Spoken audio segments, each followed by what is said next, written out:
Kembali lagi dengan Nogi-kun. Kali ini kita akan melanjutkan alur cerita Kimetsu no Yaiba Arc Infinity Castle part ketiga, di mana part kedua kemarin ditutup dengan kekalahan Kokushibo saat menghadapi Sanemi, Gyome, Muichiro, dan Genya.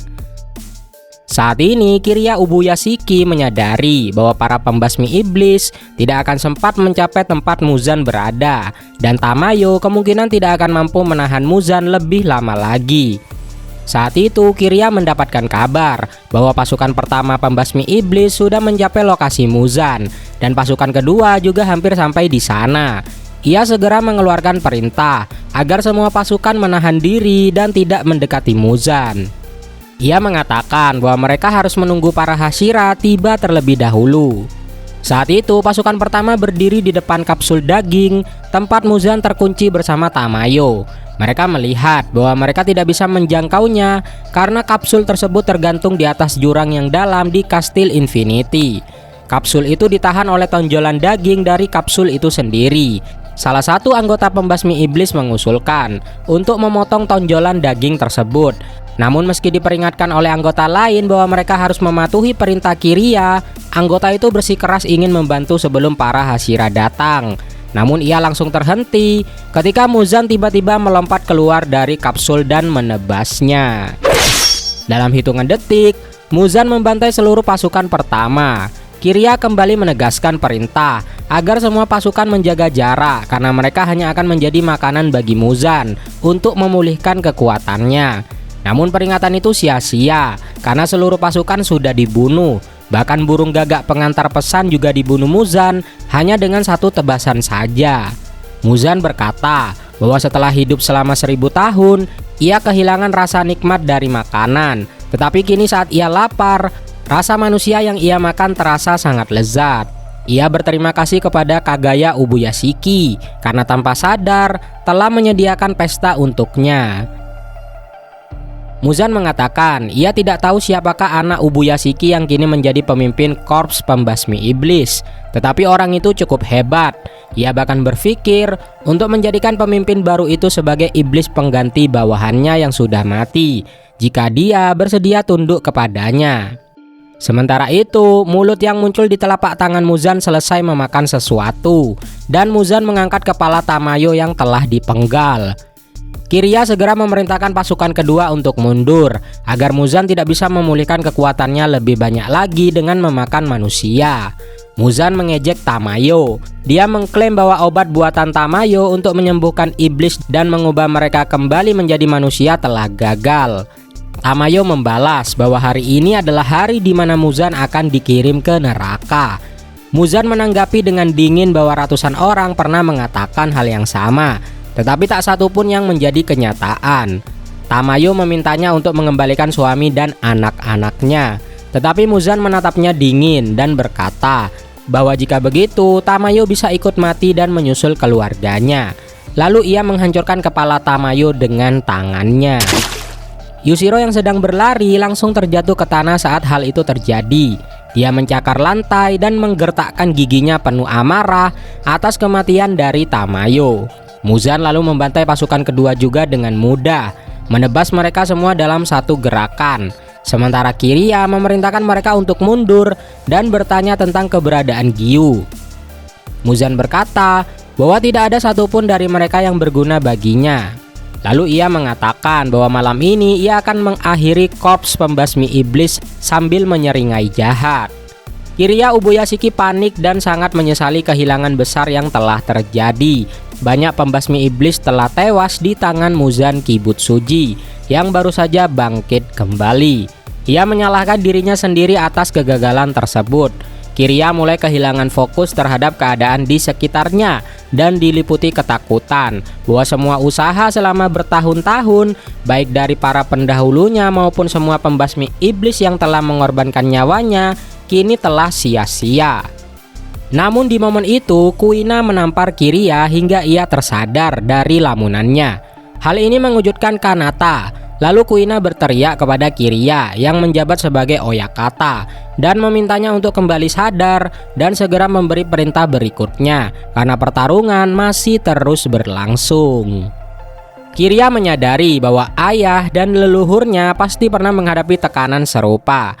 Kirya menenangkan diri dan segera memerintahkan untuk mengirim bala bantuan ke tempat Muzan berada, serta memusatkan semua kekuatan pada satu titik demi mengalahkan Muzan sekali untuk selamanya. Kanata kembali ke kursinya dan Kirya mengucapkan terima kasih kepada kedua saudarinya atas dukungan mereka. Keduanya menerima ucapan terima kasih itu dengan air mata haru. Seekor burung gagak segera menyampaikan kabar kepada para pembasmi iblis bahwa Muzan telah bangkit kembali, sekaligus menyampaikan perintah dari Kirya agar semua Hashira segera berkumpul. Mitsuri terkejut mendengar kabar tersebut, sementara Aobanai menggerutu karena ia dan Mitsuri masih terjebak oleh kekuatan dari Nakime. Sementara Hashira yang lain telah berhasil mengalahkan iblis peringkat atas lainnya, meskipun mereka harus kehilangan Muichiro dan Genya dalam proses itu. Mitsuri merasa bingung dengan perintah tersebut dan bertanya-tanya apakah itu berarti mereka harus bergabung dengan Hashira lainnya dan meninggalkan Nakime. Namun tiba-tiba seseorang menariknya pergi dengan menarik bagian bawah jubahnya, tepat saat Nakime kembali memainkan biwanya. Sementara itu, Muzan yang berdiri di antara tumpukan mayat para pembasmi iblis yang baru saja ia bunuh, tiba-tiba dipindahkan ke sebuah ruangan besar. Di sana, Tanjiro dan Giyu muncul dan bertemu dengan Muzan. Tanjiro terkejut melihat iblis itu secara langsung, dan pikirannya langsung dipenuhi oleh ingatan tentang pembantaian keluarganya. Selain itu tentang Nezuko yang telah menjadi iblis dan semua rekan seperjuangannya yang telah gugur. Dipenuhi kemarahan, Tanjiro menggenggam pedangnya dengan erat dan menatap tajam ke arah Muzan. Namun Giyu menyuruhnya untuk tetap tenang. Muzan mulai berbicara kepada mereka. Ia mengatakan bahwa keuletan mereka membuatnya muak hingga ke lubuk hatinya. Ia lalu mengatakan bahwa para pembasmi iblis selalu berbicara tentang membalaskan dendam keluarga atau teman-teman mereka. Padahal menurut Muzan, mereka seharusnya bersyukur karena masih hidup dan bisa kembali melanjutkan hidup seperti biasa. Tanjiro terkejut mendengar ucapan itu dan bertanya apakah maksud dari Muzan. Muzan lalu membandingkan semua kejadian itu dengan bencana alam, contohnya seperti gempa bumi atau badai. Kata Muzan, tidak ada orang yang bersumpah balas dendam kepada bencana alam yang membunuh banyak orang. Ia berkata bahwa orang mati tidak bisa dibangkitkan kembali dan manusia seharusnya kembali bekerja seperti biasa. Menurut Muzan, kebanyakan orang memang begitu.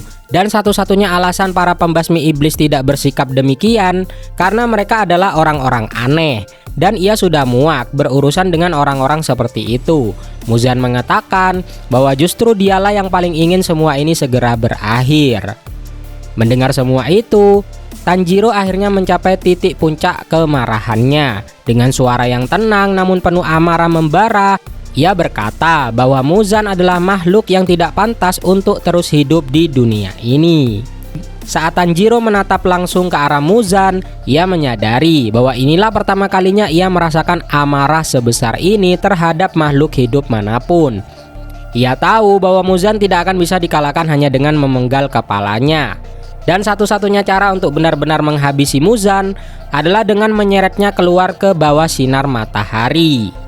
Dengan tujuan untuk mengulur waktu agar para pembasmi iblis lainnya sempat datang, Tanjiro bertekad untuk mencari tahu sebanyak mungkin informasi dari pertarungan ini yang bisa membantu rekan-rekannya nanti.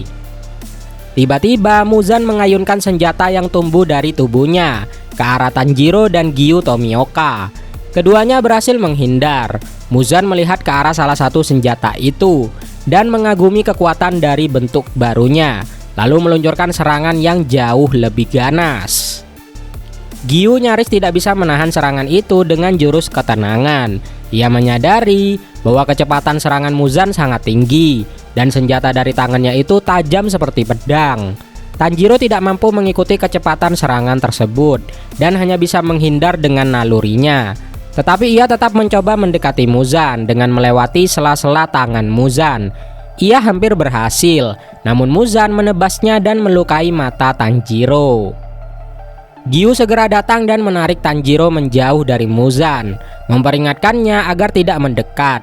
Ia berkata bahwa Muzan jauh lebih kuat dari iblis peringkat atas, dan serangan ke kepala tidak akan ada gunanya.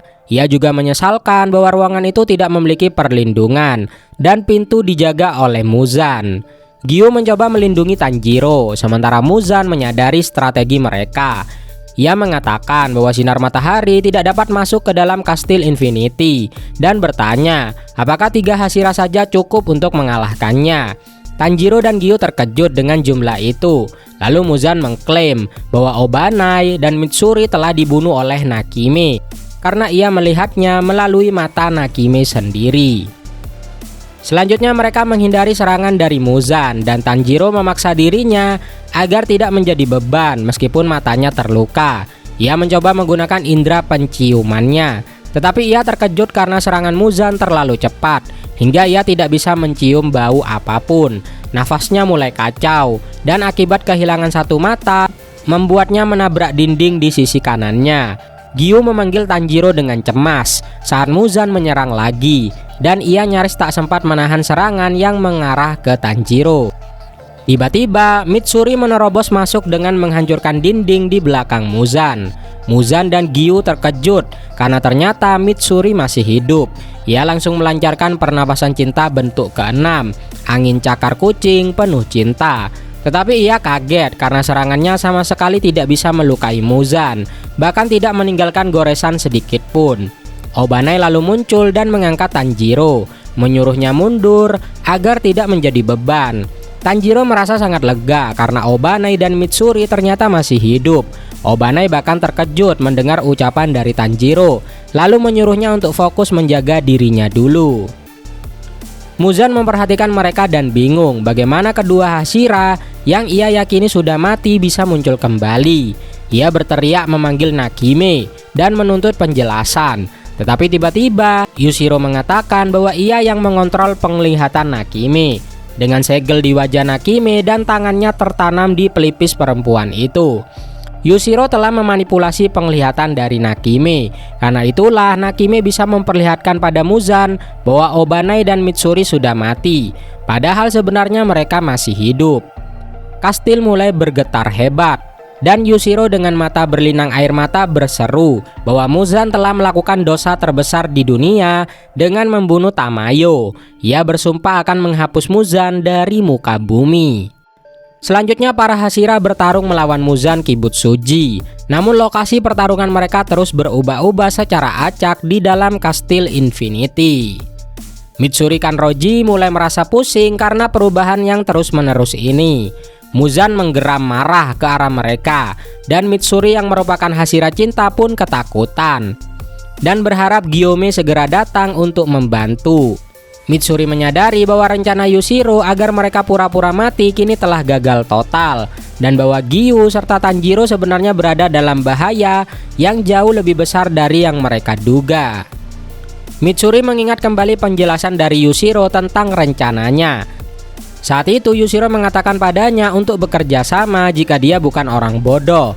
Mitsuri dengan yakin berkata pada dirinya sendiri bahwa ia bukanlah orang bodoh, lalu menyetujui rencana itu. Yushiro pun menjelaskan bahwa ia akan menyusup ke belakang Nakime dan mengambil alih pikirannya. Dengan begitu, ia bisa menipu Nakime agar menunjukkan penglihatan palsu kepada Muzan bahwa semua Hashira telah mati, sehingga mereka semua bisa menyerang Muzan secara tiba-tiba saat iblis itu lengah. Mitsuri merasa kagum dengan kemampuan Yushiro dan memujinya. Kembali ke pertarungan, medan terus berubah dengan cepat. Muzan segera menyadari bahwa Yushiro lah yang sedang mengendalikan Nakime. Ia berusaha merebut kembali kendali atas pikiran Nakime dan mulai melemahkan cengkraman Yushiro. Bahkan ia mulai menyebarkan sel-selnya ke tangan dari Yushiro. Seorang pembasmi iblis di dekat Yushiro menawarkan dirinya untuk dimakan agar Yushiro bisa menjadi lebih kuat dan bisa menahan Muzan. Tetapi Yushiro dengan tegas menolak tawaran itu. Perhatian Muzan kembali teralih ke medan pertempuran saat Gyu dan Obanai menyerangnya dengan pernapasan air bentuk keempat gelombang serang dan pernapasan ular bentuk pertama tebasan ular melingkar. Mumpung kondisi Muzan teralihkan, Yushiro melancarkan serangan balasan dan berhasil membuat Nakime mengubah arena pertempuran kembali, membuat Muzan dan para Hashira jatuh ke bawah. Saat ia jatuh, Muzan mengulurkan tangannya dan mengepalkan tinjunya, lalu menghancurkan tengkorak dari Nakime.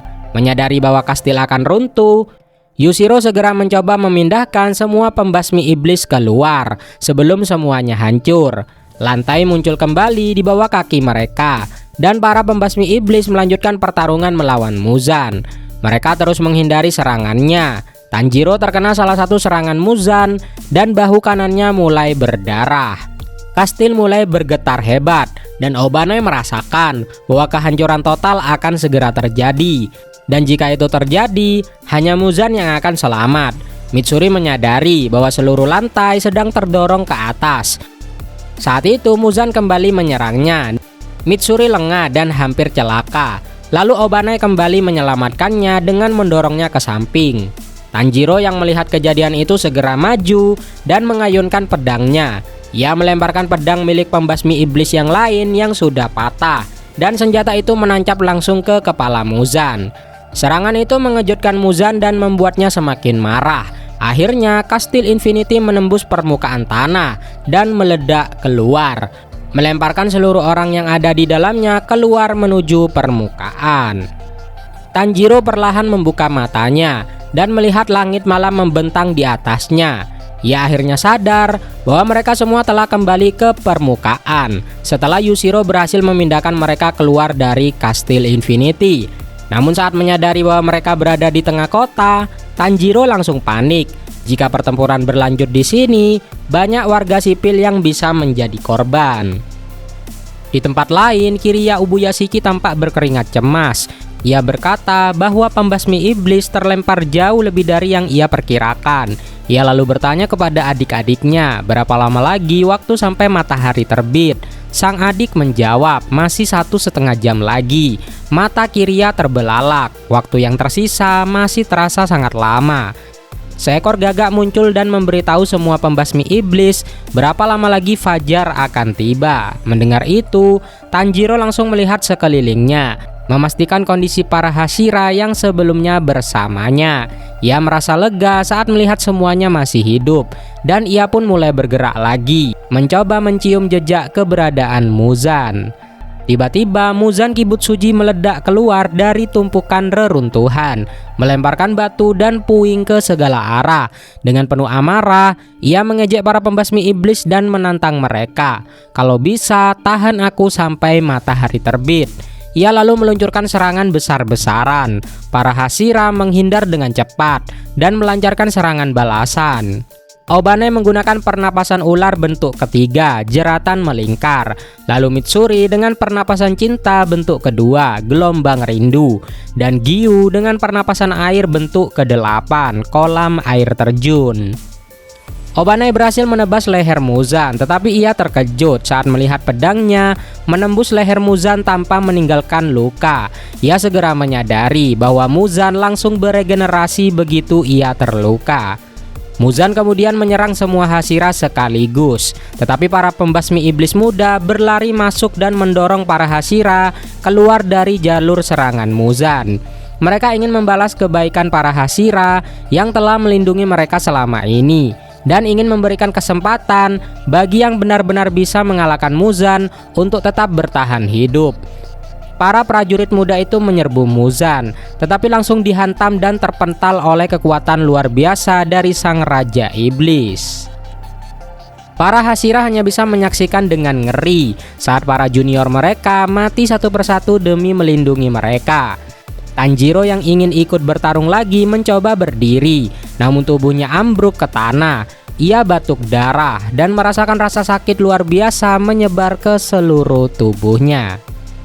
Muzan berbicara dengan nada dingin. Ia berkata bahwa siapapun yang mati seketika karena serangannya justru beruntung, karena luka sekecil apapun akan berujung dengan kematian, dan proses kematian dari serangan itu akan sangat menyakitkan.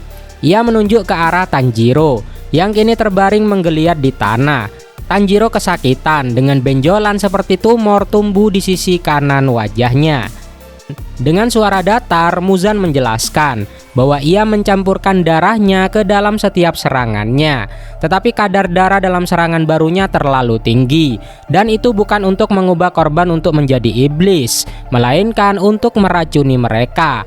Darah itu menghancurkan sel-sel dalam tubuh Tanjiro dari dalam. Bocah itu tidak akan menjadi iblis, ia akan mati, kata Muzan. Tanjiro menggeliat, memegangi lehernya. Tubuhnya bergetar karena rasa sakit. Sementara itu, Sakonji Urokodake menatap ke atas dengan kaget saat Nezuko tiba-tiba tersadar. Melihat ekspresinya yang gelisah, Sakonji bertanya dengan cemas apa yang sedang terjadi. Di luar, Tengen Uzui dan Shinjuro Rengoku ikut terkejut saat melihat Nezuko tiba-tiba berlari pergi, dengan Sakonji yang mengejarnya dari belakang. Tengen Uzui berteriak memanggil Nezuko dan bertanya kemana gadis itu akan pergi, sementara Shinjuro segera menghubungi Kiriya Ubuyashiki, melaporkan bahwa Nezuko kabur dan meminta arahan selanjutnya. Kiriya awalnya khawatir dan takut kalau Nezuko mungkin telah dipengaruhi oleh Muzan Kibutsuji, tapi rasa takut itu mereda saat ia merasakan tangan mendiang ayahnya di bahunya dan mendengar suara sang ayah yang menenangkan. Ayahnya mengatakan bahwa semuanya akan baik-baik saja dan agar Kiriya membiarkan Nezuko mengikuti nalurinya sendiri. Dengan mata berkaca-kaca, Kiriya memerintahkan semua orang untuk tidak mengejar Nezuko. Meski awalnya mereka terkejut, Kiriya menjelaskan bahwa jika Nezuko tertangkap oleh iblis, mereka tidak akan mampu menyelamatkannya. Namun dengan suara yang dipenuhi kepercayaan dan kesedihan, ia berkata bahwa ayahnya telah meyakinkannya bahwa Nezuko akan baik-baik saja. Nezuko terus berlari jauh lebih cepat daripada Sakonji. Ia akhirnya hilang dari pandangan saat melompat dari tebing. Setelah ditunjukkan arah oleh sosok ayahnya yang muncul secara gaib, Nezuko mendarat dengan selamat dan melanjutkan larinya. Sakonji yang terdiam menyaksikan itu. Dia merasa terkejut dan menyadari bahwa obat dari Tamayo untuk mengubah Nezuko kembali menjadi manusia ternyata belum berhasil. Sementara itu, di lokasi pertempuran melawan Muzan, Tanjiro masih terbaring tak sadarkan diri dengan tumor jahat menutupi sebagian wajahnya. Gyu, Obanai, dan Mitsuri terus bertarung melawan Muzan, tetapi mereka semua terserang saat Muzan meluncurkan rentetan serangan lainnya. Sang Raja Iblis memuji mereka karena masih mampu bergerak, sambil mengakui bahwa mereka semua yang memiliki tanda pembasmi iblis memang tidak mudah untuk dikalahkan. Luka Mitsuri tiba-tiba terasa makin parah, membuatnya tidak mampu bergerak. Ia berteriak memperingatkan rekan-rekannya agar berhati-hati. Tiba-tiba, cambuk daging Muzan dipotong oleh Gyome Himejima yang akhirnya telah tiba. Membuat Mitsuri merasa lega. Pilar batu itu meminta maaf karena datang terlambat. Muzan segera mengenalinya sebagai pembasmi iblis yang telah membunuh Kokushibo. Tetapi sebelum Muzan bertindak, ia tiba-tiba terbelah dari belakang oleh Sanemi yang langsung melemparkan beberapa botol minyak ke arah Muzan. Saat sang iblis menebas botol-botol itu, tubuhnya malah disiram cairan tersebut. Sanemi lalu melakukan salto ke belakang, dan di tengah lompatan itu, ia menyalakan korek api dan melemparkannya ke arah Muzan, lalu membakar tubuh sang iblis dalam kobaran api. Muzan menjerit, menuduh Sanemi melakukan trik kotor. Namun sang pilar angin hanya tersenyum sinis dan berkata, "Trik ini cocok sekali untuk iblis sepertimu. Akan kuhancurkan kau sampai tak bersisa." Sementara itu, Murata mengintip dari balik reruntuhan dan Gyu melihatnya. Dengan suara tegas, Gyu meminta Murata untuk membawa Tanjiro pergi dari sana karena anak itu sudah tak bisa bergerak lagi. Murata merasa tersentuh karena Gyu masih mengingat namanya. Meskipun sejak seleksi akhir dulu, mereka sudah menempuh jalan yang sangat berbeda. Tanpa membuang waktu, Murata mengangkat tubuh Tanjiro dan membawanya pergi. Saat itu Tanjiro mulai bermimpi. Dalam mimpi itu, Tanjiro kembali berada di rumahnya. Ia berdiri di halaman, memegang kapak dan siap menebang kayu. Tetapi ada sesuatu yang aneh. Ia tidak bisa mencium bau apa-apa dan tidak ada bau kayu, tanah, atau angin. Tanjiro terpaku.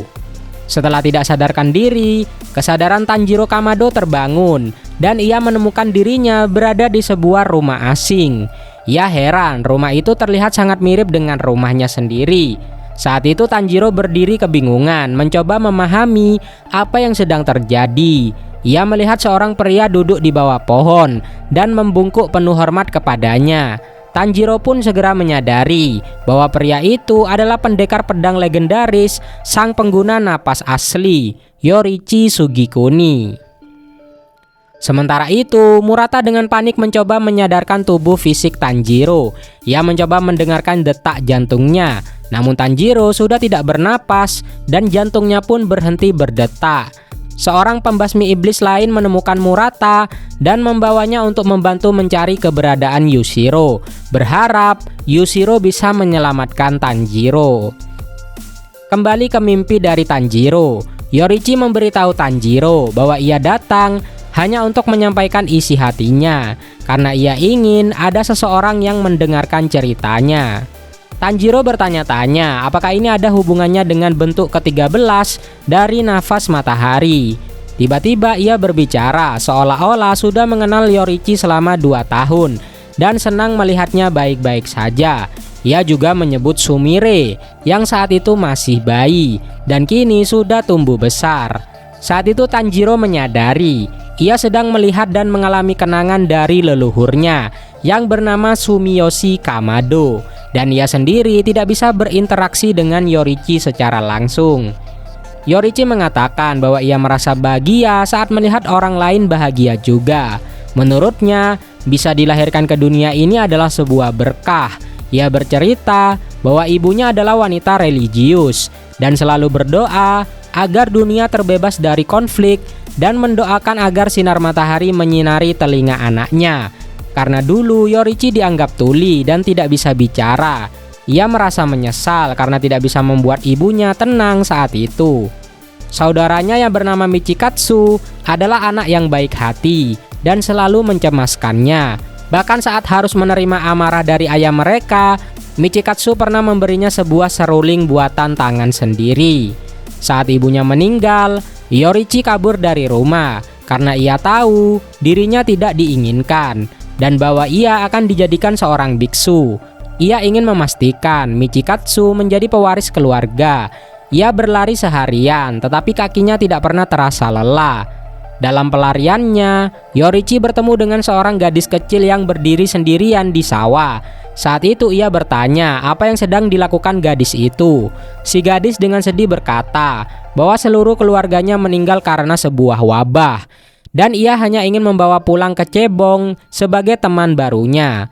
Tetapi ketika matahari hampir terbenam, ia memilih melepaskan kecebong itu karena tak ingin memisahkan mereka dari keluarganya. Yorichi pun menawarinya untuk ikut tinggal bersamanya. Ia menatap wajah gadis itu dan matanya hitam pekat seperti batu obsidian. Nama gadis itu adalah Uta, dan sejak saat itu ia tinggal bersama Yorichi. Uta sangat cerewet, bisa berbicara sepanjang hari, sangat berbeda dengan Yorichi yang pendiam. Namun Uta membuat Yorichi menyadari bahwa ia berbeda dari manusia yang lain. Ia bisa melihat ke dalam tubuh makhluk hidup, dan itulah alasan kenapa selama ini ia merasa asing. Tetapi Uta tetap mencintainya. Yorichi menggambarkan dirinya seperti layang-layang putus yang disambut dan digenggam erat oleh Uta. 10 tahun kemudian, mereka menikah. Lalu Uta sedang hamil tua. Yorichi pergi untuk memanggil seorang bidan, berharap bisa kembali sebelum matahari terbenam. Di jalan, ia melihat seorang kakek yang kesusahan menuruni gunung karena ingin menemui anaknya yang terluka di medan perang, dan memutuskan menunda untuk memanggil bidan sampai esok pagi. Namun ketika ia kembali ke rumah, hari sudah gelap. Dan ia mendapati bahwa Uta dan bayi yang dikandungnya telah dibunuh oleh iblis. Tanjiro yang mendengarkan hanya bisa terdiam dalam duka. Lalu Yorichi mengatakan, bahkan jika sesuatu itu lebih berharga daripada nyawamu sendiri, orang lain bisa menginjak-injaknya dengan mudah. Selama 10 hari penuh, Yorichi hanya duduk memeluk jasad istri dan anaknya, tanpa bicara sepatah kata apapun. Hingga akhirnya, seorang pembasmi iblis yang mirip seperti keluarga Rengoku ternyata sedang mengejar iblis yang memakan Uta. Dia merasa menyesal tidak bisa menyelamatkan istri Yorichi dan menemukan Yorichi di sana. Dan akhirnya ia menyarankan agar jasad Uta dan anaknya dimakamkan dengan layak. Yorichi kemudian berkata bahwa impian sederhananya hanyalah hidup bersama keluarganya.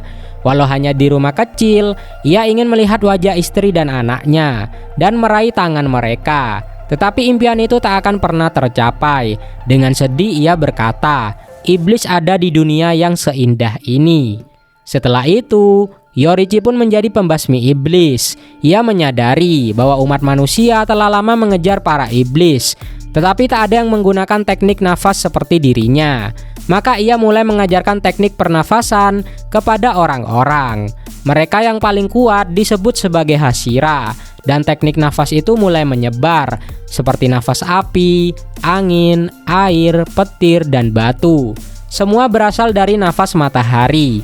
Para Hashira menjadi lebih kuat dan berhasil membunuh iblis dalam jumlah besar.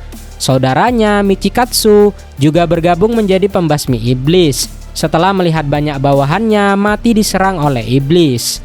Hingga akhirnya Yorichi berhadapan langsung dengan sumber dari semua iblis, Muzan Kibutsuji.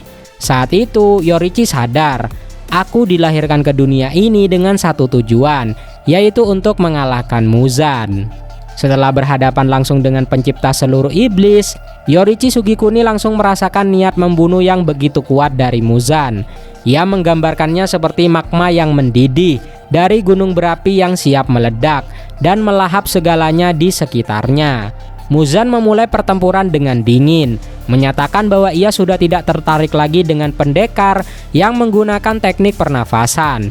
Begitu ia selesai bicara, ia langsung menyerang secara brutal. Yorichi berhasil menghindari serangan itu, namun ia merasakan bahwa satu goresan kecil dari serangan Muzan bisa saja membunuhnya.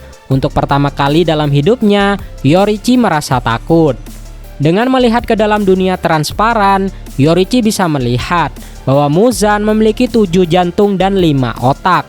Meskipun kekuatan Muzan begitu luar biasa, Yorichi berhasil menyelesaikan seluruh bentuk dari pernapasan matahari dan menyatukannya dalam satu serangan tunggal yang sangat kuat. Ia berhasil membuat Muzan tak berdaya.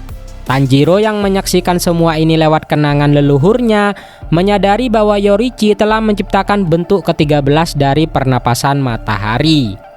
Muzan yang berusaha memulihkan diri terkejut karena tidak bisa beregenerasi, bahkan harus memegang sendiri kepalanya agar tidak jatuh. Yorichi menyadari bahwa pedang merah terang miliknya bisa bekerja untuk melawan Raja Iblis itu. Namun sebelum menghabisinya, Yorichi bertanya, "Apa arti sebuah kehidupan bagimu?" Muzan hanya menatapnya dengan marah. Merasa kata-katanya tak sampai, perhatian Yorichi teralihkan pada seorang gadis iblis muda yang bersama Muzan.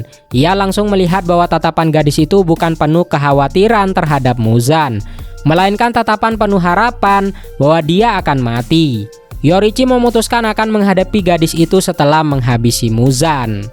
Namun saat ia melangkah mendekati Muzan, ia mendengar suara gertakan gigi semakin keras.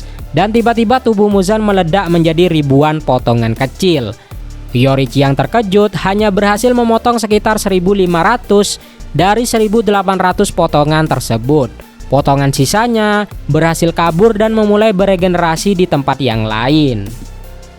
Lalu gadis iblis itu terjatuh dan menangis histeris, merobek rambutnya sambil mengutuk bahwa seharusnya Muzan mati. Ia terkejut karena ia masih hidup meski menyebut nama Muzan dengan keras.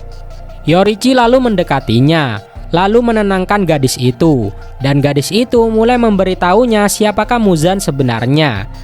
Muzan adalah asal-usul dari semua iblis atau induk dari para iblis, dan kemungkinan besar tidak akan pernah muncul lagi di hadapan Yorichi. Gadis itu setuju untuk membantu mengalahkan Muzan dan diizinkan pergi oleh Yorichi. Sebelum pergi, ia memperkenalkan dirinya sebagai Tamayo yang membuat Tanjiro terkejut. Setelah itu, Yorichi didatangi oleh para pembasmi iblis lain yang mengabarkan bahwa saudaranya Michikatsu telah berubah menjadi iblis. Saat kembali ke markas pembasmi iblis, Yorichi justru dihadapkan dengan kemarahan rekan-rekannya karena gagal membunuh Muzan, lalu membiarkan Tamayo kabur. Dan karena Michikatsu telah berubah menjadi iblis, akibatnya ia diusir dari korps pembasmi iblis dan diminta untuk melakukan seppuku atau bunuh diri. Namun pemimpin baru korps pembasmi iblis tidak mengizinkan hal itu terjadi pada Yorichi. Di akhir ceritanya, kepada Sumiyoshi Kamado, Yorichi mengungkapkan bahwa ia merasa dirinya dilahirkan untuk mengalahkan Muzan, namun ia gagal. Ia menyesal karena kesalahannya akan menyebabkan banyak nyawa tak berdosa melayang di masa depan. Ia mengatakan betapa sakitnya perasaan itu. Sumiyoshi yang tak sanggup berkata apa-apa hanya duduk di samping Yorichi dengan hening. Saat itu Sumire Kamado, anak kecil mereka, berjalan pelan ke arah Yorichi dan menarik bajunya sambil berkata, "Peluk aku." Terkejut dengan permintaan si kecil, Sumiyoshi bertanya apakah Yorichi keberatan jika mengangkat putrinya. Tanpa berkata apapun, Yorichi mengangkat Sumire ke udara. Gadis kecil itu tertawa bahagia. Dan saat itu juga, Yorichi tak bisa menahan air matanya. Ia menangis dalam diam, memeluk anak itu dengan erat. Tak lama kemudian, Suyako Kamado atau istri dari Sumiyoshi kembali dari hutan setelah mencari kastanye dan menemukan Yorichi menangis sambil memeluk Sumire. Suyako lalu menghampiri dan menghibur Yorichi, mengatakan bahwa ia akan menyiapkan makanan hangat untuknya.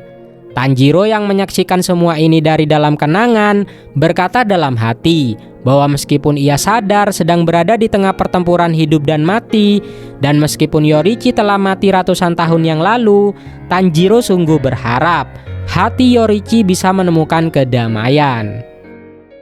Kembali ke pertarungan. Setelah rentetan serangan dari Muzan, Gyome berkomentar bahwa Muzan tampaknya semakin cepat. Begitu cepat hingga Mitsuri nyaris tak bisa menghindari serangannya. Mitsuri hanya mengandalkan intuisinya dan keberuntungannya semata. Saat Mitsuri bersiap untuk menyerang, ia menyadari bahwa salah satu lengan Muzan telah menariknya ke bawah. Serangan lainnya berhasil mengoyak pipi kanan Mitsuri dan melukai bahu kanannya. Obanai segera melompat untuk menyelamatkannya. Dengan bantuan dari Sanemi, Giyu, dan Gyome yang menahan Muzan, Obanai berhasil mengangkat Mitsuri dan menyerahkannya kepada salah satu pembasmi iblis yang lain. Obanai memerintahkan sang prajurit untuk mencari Yushiro agar bisa mengobati Mitsuri, dan sang pembasmi iblis itu pun setuju. Namun Mitsuri bersikeras ingin terus bertarung, tetapi Obanai tidak mengizinkannya. Saat ia meninggalkan Mitsuri, Mitsuri memohon agar Obanai tidak mati. Sambil berlari, Obanai merenungkan semua nyawa yang telah melayang karena keberadaan iblis. Awalnya ia berharap, andai saja aku dan Mitsuri bertemu dalam keadaan yang normal. Namun ia segera menarik kembali harapan itu dan berkata bahwa ia lebih memilih mati setelah berhasil membunuh Muzan agar bisa membersihkan darah najis yang mengalir dalam dirinya. Perban yang biasa menutup wajahnya terlepas tertiup angin, memperlihatkan luka-luka panjang di sisi mulut Obanai. Lalu muncul kilas balik masa lalu dari Obanai. Obanai berasal dari klan keluarga yang jahat, yang hidup mewah dari uang-uang curian. Ia adalah anak laki-laki pertama yang lahir dalam klan itu selama lebih dari 370 tahun. Dan karena itu ia dikurung dalam sebuah sel. Ia mungkin sudah dibunuh sejak kecil jika bukan karena heterokmianya, atau mata dengan dua warna yang berbeda, yang dianggap menarik oleh iblis penghuni klan tersebut. Iblis itu adalah iblis dengan tubuh bagian bawah seperti ular. Iblis itu menyuruh perempuan-perempuan di klan untuk memotong sisi mulut Obanai agar menyerupai dirinya. Saat dalam kurungan, Obanai mencuri sebuah jepit rambut dan secara perlahan ia menggunakannya untuk memotong kandang kayu, tempat ia dikurung dan mencoba kabur. Saat itulah Kaburamaru, seekor ular kecil masuk ke selnya dan ikut bersama Obanai saat ia melarikan diri. Karena kaburnya Obanai, iblis tersebut membantai seluruh anggota keluarganya, kecuali satu sepupu perempuannya.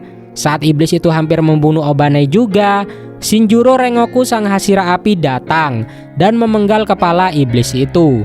Shinjuro menyelamatkan hidup Obanai dan sepupunya. Namun sepupunya itu justru memarahi Obanai, menyalahkannya karena semua orang telah mati. Akhirnya Obanai menjadi seorang pembasmi iblis, dan itu adalah caranya untuk menebus dosa-dosanya agar menjadi orang yang lebih baik.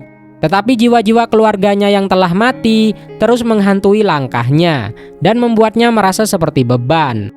Obanai kembali menegaskan tekadnya untuk mati saat membunuh Muzan agar darahnya yang kotor bisa disucikan. Ia juga mengungkapkan keinginan terdalamnya. Kalau aku dan Mitsuri dilahirkan kembali sebagai manusia di dunia tanpa iblis, aku ingin bertemu dengan Mitsuri lagi. Dan kali ini aku akan mengungkapkan perasaanku kepada Mitsuri. Sementara itu, Nezuko terus berlari menuju lokasi pertempuran. Sementara sekelompok Kakushi berusaha mengamankan tempat tersebut dari warga sipil. Mereka mengalihkan para warga yang mendekat dengan mengatakan bahwa mereka adalah tim penyelamat yang dikirim oleh kepolisian lokal. Kelompok Kakushi lainnya menyisir puing-puing bangunan yang hancur akibat serangan dari Muzan. Namun bersyukur saat mengetahui tidak ada warga sipil yang terluka. Satu-satunya makhluk yang ditemukan tertimpa reruntuhan adalah seekor kucing. Mereka menyelamatkannya dan melihat bahwa kucing itu membawa sebuah tas kecil. Ternyata kucing itu adalah kucing milik Tamayo yang langsung berlari menuju medan pertempuran dengan muatannya. Di tengah pertempuran, Obanai, Iguro, dan Sanemi bertarung melawan Muzan dalam jarak dekat. Obanai berhasil memotong salah satu lengan Muzan, lalu menendangnya menjauh, mencegah regenerasi cepat dari sang iblis. Muzan mencatat strategi itu, namun tetap tenang, menyatakan bahwa waktu yang berhasil dibeli oleh pembasmi iblis hanyalah sekejap mata baginya. Muzan menyerang Obanai dengan cambuknya dan Obanai mulai frustasi karena harus menghindari mulut-mulut di ujung cambuk tersebut. Ia bersumpah pada dirinya sendiri, "Aku hanya akan mengizinkan diriku pingsan 1 detik setelah matahari terbit. Setiap detik sekarang sangat berharga, dibeli dengan nyawa rekan-rekanku." Sementara Giyu mulai melemah karena racun dari serangan Muzan. Pedangnya terhempas oleh salah satu cambuk. Obanai dan Gyome segera datang membantu dan memotong cambuk itu. Sementara Sanemi melemparkan kembali pedang Giyu dan berteriak agar ia fokus. Giyu tersentuh oleh dukungan itu, lalu mengambil kembali pedangnya dan menggunakan pernafasan air bentuk ketiga, tarian arus cepat, dengan tekad untuk tidak menyerah dan bertarung sampai akhir. Muzan mengakui bahwa mereka lebih tangguh dari yang ia perkirakan, tetapi ia tetap yakin bahwa racunnya akan membunuh mereka sebelum fajar. Para Hashira mulai terlihat kesulitan karena efek racun dari Muzan. Sampai akhirnya kucing milik Tamayo melompat ke tengah medan pertempuran dan menyebarkan kapsul kecil berisi penawar racun. Kapsul tersebut menembakkan cairan ke masing-masing Hashira yang segera menyuntikkan antidot ke tubuh mereka. Muzan dengan marah mencincang kucing itu hingga hancur. Namun hal itu sudah terlambat. Sanemi tersenyum, menyadari bahwa tumor di tubuhnya telah menghilang. Dan Gyome pun merasakan denyut jantungnya tenang dan rasa sakit pun menghilang. Para Hashira kini dapat bertarung dengan lebih leluasa. Gyome memperkirakan bahwa mungkin efek ini hanya sementara, tetapi ia bersyukur akan bantuan itu. Muzan menyimpulkan bahwa semua ini adalah ulah dari Tamayo dan mengutuk Tamayo meskipun telah mati dan menganggapnya menjadi duri di dalam tubuhnya. Dalam kemarahan besar, Muzan meluncurkan serangan membabi buta, menciptakan banyak kawah di tanah. Para Hashira nyaris tidak mampu menghindari serangan tersebut. Di tengah kekacauan, Obanai merenung dengan sedih bahwa kontribusinya adalah yang paling kecil dan ia berharap bisa memberikan pukulan yang lebih menentukan. Obanai berpikir bahwa dalam situasi terdesak, manusia bisa mengeluarkan kekuatan yang sangat luar biasa. Ia ingat bagaimana dulu ia bahkan tidak pernah mengangkat benda lebih berat dari sumpit, dan tugas terberatnya hanya melarikan diri dari sel penjara. Ia mengenang Muichiro Tokito yang sebelumnya bertarung melawan Kokushibo. dan mampu mengubah warna pedangnya menjadi merah terang hanya dengan menggenggamnya sekuat tenaga. Obanai dulu mengira hal itu terjadi karena suhu panas, tetapi sekarang ia mengerti kebenarannya. Untuk memperoleh pedang merah terang, aku hanya perlu menggenggamnya sekuat tenaga. Dengan rahang mengatup dan otot yang menegang, Obanai menggenggam pedangnya erat-erat dan bilahnya mulai berubah warna menjadi merah terang. Itu adalah tanda bahwa ia telah menembus batasnya sendiri. Obanai menyadari bahwa setelah pedangnya berubah menjadi merah terang, ia mulai melihat bintang-bintang di sudut pandangannya. Ia cepat sadar bahwa dirinya telah melakukan kesalahan, yaitu terlalu fokus pada menggenggam pedang sekuat tenaga hingga nyaris kehabisan oksigen dan pingsan. Lalu teriakan Sanemi membawanya kembali ke realita, memperingatkan bahwa Muzan menyerangnya. Obanai berusaha bangkit meskipun seluruh tubuhnya mati rasa, kecuali tangan yang memegang pedangnya. Ia bersumpah akan bertarung menggantikan Mitsuri, yang tak bisa lagi berada di samping para Hashira. Gyu mencoba menahan serangan Muzan, tetapi ia tidak cukup cepat. Tiba-tiba ia melihat Obanai yang melompat ke udara dan berhasil menghindari serangan Muzan dengan lincah. Muzan segera melayangkan serangan ke udara, namun terkejut saat Obanai kembali menghindar dengan mudah. Lebih mengejutkan lagi, kedua lengan dan cambuk Muzan terpotong dan ia merasa aneh. Luka-lukanya tidak seperti hasil tebasan biasa. Saat itu Muzan menyadari bahwa ada orang lain yang menyerangnya. Ia mencurigai bahwa senjata tersebut bergerigi dan tajam, bukan milik para Hashira yang sedang ia lawan. Muzan mulai menyimpulkan bahwa ada musuh yang tak terlihat di sekitarnya. Ia berkata bahwa meski ilmu dari Tamayo bisa membuat seseorang tidak terlihat, jejak keberadaan tetap bisa dideteksi. Dengan menganalisa debu di udara dan celah suara, Muzan mendeteksi 3 sosok tersembunyi, lalu menebas ke arah mereka. Serangannya memotong segel di kepala ketiganya. Ketiga orang itu adalah Inosuke, Kanao, dan Zenitsu. Ketiganya muncul di hadapan Muzan dalam kondisi masih hidup.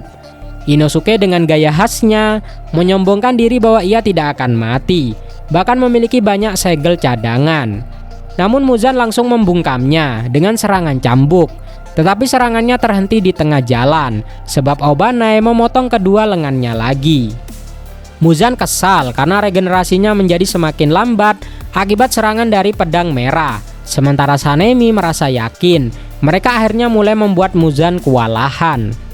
Kanao dan Zenitsu langsung memasang segel baru dan meluncurkan serangan mereka. Kanao menggunakan pernafasan bunga bentuk keempat, Crimson Hanagoromo. Lalu Zenitsu menggunakan pernafasan petir bentuk pertama, sambaran kilat petir. Muzan yang marah besar menyebut mereka sekumpulan lalat-lalat pengganggu yang hanya memiliki trik-trik murahan. Namun belum sempat menyelesaikan kalimatnya, Obanai kembali menyerang dengan pernafasan ular bentuk ketiga, lilitan kuat. Gyome memperhatikan bahwa dengan adanya tambahan pasukan ini dan dengan pedang merah dari Obanai, kini ia bisa lebih fokus. Gyome lalu mengadu rantai senjatanya, dan keduanya berubah menjadi senjata merah terang. Ia langsung mengayunkannya ke arah Muzan dan menghancurkan bahu kiri Muzan. Muzan untuk sesaat terhenti. Sanemi berteriak kepada Gyu agar bersiap, lalu mengayunkan pedangnya ke pedang Gyu dan membuat keduanya menjadi merah terang. Saat itulah seekor burung gagak melayang di atas kepala mereka dan mengumumkan 1 jam dan 3 menit lagi hingga fajar terbit. Sanemi menjawab dengan penuh tekad, "Tidak masalah, kita akan mencincang Muzan menjadi potongan-potongan kecil." Sementara itu, Yushiro terus menyuntikkan antidot racun Muzan buatan Tamayo ke tubuh Tanjiro. Para pembasmi iblis di sekitarnya terlihat cemas dan bertanya, apakah aman memberinya begitu banyak suntikan? Namun Yushiro menegaskan bahwa Tanjiro sudah terlalu lama terkena racun dari Muzan dan kondisinya sangat buruk. Ini adalah satu-satunya cara untuk menyembuhkan Tanjiro. Para Kakushi mencoba melepaskan katana Tanjiro dari genggamannya, tetapi mereka gagal. Tangan Tanjiro mencengkram erat pedang itu seolah tak mau melepasnya. Yushiro tersentak, menganggap itu sebagai tanda bahwa Tanjiro belum menyerah dan masih memiliki kehendak untuk bertarung. Tiba-tiba seorang pembasmi iblis yang memegang kepala Tanjiro berteriak. Nadinya kembali dan jantungnya berdetak lagi. Mereka mencoba membangunkan Tanjiro, dan ketika salah satu dari mereka menyebutkan bahwa Muzan mungkin akan lolos, katana Tanjiro mulai berderit. Genggamannya semakin menguat dan ia tersentak bangkit dari ketidaksadarannya. Di medan pertempuran, seorang Kakushi yang bersembunyi dari kejauhan melihat bahwa para Hashira masih bertahan dan berharap mereka dapat terus menahan Muzan hingga fajar. Gyome menghantamkan senjatanya dan membelah tubuh kiri Muzan. Saat itu Sanemi mengenakan segel di dahinya dan mulai bisa melihat Zenitsu, Inosuke, dan Kanao yang menggunakan teknik penyembunyi. Inosuke berteriak dengan semangat bahwa ia juga ingin pedangnya menjadi pedang merah terang seperti para Hashira. Sementara Sanemi menyerang dengan pernafasan angin bentuk ketujuh, angin kencang tak beraturan. Gyome kini bisa berkonsentrasi penuh. Dengan menggunakan penglihatan transparan, ia melihat bahwa Muzan memiliki beberapa jantung dan otak, dan mereka terus bergerak di dalam tubuhnya, membuatnya sulit untuk dibunuh hanya dengan menebas kepalanya saja. Muncul ide dalam benak Gyome, jika para pendekar lain juga bisa melihat penglihatan transparan, mereka bisa menyerang jantung dan otak Muzan secara bersamaan dan membinasakan Muzan sepenuhnya. Gyome lalu berteriak, "Lihat baik ke dalam tubuh Muzan. Jika kalian bisa, lihatlah ke dalamnya." Obane untuk sesaat bisa melihat dengan jelas organ dalam Muzan dan terkejut akan fenomena itu. Tapi ia tak sempat bereaksi lebih jauh karena Muzan meluncurkan serangan masif ke segala arah, sebuah ledakan kekuatan yang menghancurkan segalanya di sekelilingnya. Kakushi yang bersembunyi terkejut melihat kehancuran itu. Muzan berdiri sendiri di tengah reruntuhan. Ia melihat ke samping dan terkejut melihat Gyome terlempar ke bangunan di dekatnya, dan Gyome kehilangan satu kakinya. Muzan juga melihat Sanemi terlempar ke lantai atas, sementara Obanai, Inosuke, dan Zenitsu tidak sadarkan diri, dan lengan Gyu Tomioka tampak telah terputus. Menyisakan Kanao yang terjatuh, pedangnya patah, segelnya terlepas, dan ia hanya bisa berlutut di hadapan Muzan yang berdiri tepat di depannya. Kanao mencoba menggerakkan tubuhnya. Ia ingin bangkit dan menyerang, tetapi tubuhnya terkunci karena rasa takut dan keputusasaan. Muzan bersiap melancarkan serangan akhir kepada Kanao. Namun tepat saat itu, muncul kilatan api matahari. Tanjiro Kamado menebas lengan Muzan dengan Hinokami Kagura, pancaran dari cahaya kebajikan. Lengan Muzan terpotong dan melepuh, dan tidak langsung pulih seperti biasanya. Muzan mulai khawatir. Tanjiro lalu meminta maaf kepada Kanao karena terlambat. Ia menyerahkan Kanao ke Kakushi terdekat. Tanjiro lalu menatap Muzan, dan si Raja Iblis itu berkata dengan nada mencemooh, "Kau tampak mengerikan, Tanjiro. Dalam kondisi seperti ini, siapa yang bisa membedakan antara iblis dan manusia di antara kita berdua?" Namun saat ia menatap mata Tanjiro, Muzan terdiam, lalu berkata, "Kau seperti dia. Dia yang dimaksud adalah Yorichi Sugikuni." Kehadiran Tanjiro membuat kulit Muzan merinding. Dengan penuh tekad, Tanjiro Kamado, satu-satunya penerus napas matahari, mengacungkan pedangnya dan menjawab, "Ayo kita selesaikan ini, Muzan." Kembali ke mimpi Tanjiro sebelumnya. Tanjiro merenungkan bagaimana pemahamannya berubah drastis setelah melihat langsung bentuk-bentuk asli dari Hinokami Kagura. Dia menyadari ada gerakan yang sia-sia, perubahan sudut pergelangan tangan yang tidak perlu, perbedaan langkah kaki, dan jeda antara tarikan nafas yang kurang tepat. Tanjiro mengatakan bahwa Yorichi Sugikuni adalah orang yang pendiam dan sederhana, dan ketika Suyako Kamado memintanya untuk menunjukkan berbagai bentuk gerakan Hinokami Kagura, Yorichi pun menurut. Sumiyoshi Kamado berusaha menghafal semua gerakan itu dengan sangat baik, mencetaknya dalam ingatannya, dan terpesona oleh keindahan gerakan-gerakan tersebut. Setelah Yorichi selesai memperagakan gerakan tarian matahari, Suyako dan anaknya sangat senang dan penuh semangat. Sementara Yorichi menundukkan kepala karena malu. Sumiyoshi meminta Yorichi untuk kembali suatu saat nanti. Tetapi saat mereka berpisah, Yorichi memberikan anting Hanafudanya kepada Sumiyoshi. Sumiyoshi sadar bahwa itu berarti Yorichi tidak akan pernah bertemu lagi dengannya. Hal ini membuatnya meneteskan air mata, dan dia berterima kasih kepada Yorichi karena telah menyelamatkan nyawa mereka dan akan meneruskan warisan dari Yorichi.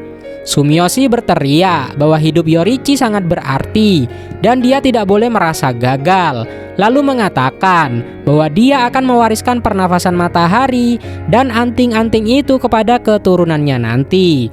Mendengar itu, Yorichi berbalik dan tersenyum lebar sambil mengucapkan terima kasih kepada Sumiyoshi.